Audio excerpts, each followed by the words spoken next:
All right, it's Friday, February 14th, just following up on Apple. You can see here it is continuing higher on bar 2 and 3 so far.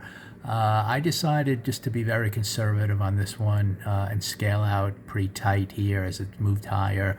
So I bought the stock at 244.08 and I scaled out at 244.75.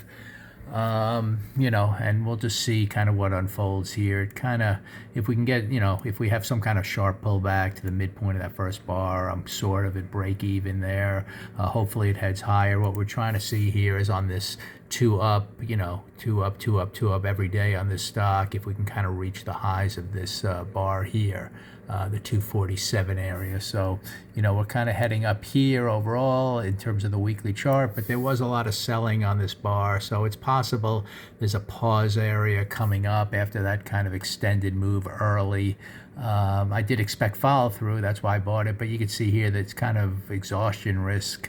At some point, it might want to pull back before it heads to some of those targets. So I just scaled out, taking kind of base hit gains. But there is definitely a weekly target up here on this inside week towards the highs of these. You can see the double highs here around 247. So at this point, just by scaling out, I can weather a little bit of pausing and just see if we can get a little more momentum, towards this area right up here.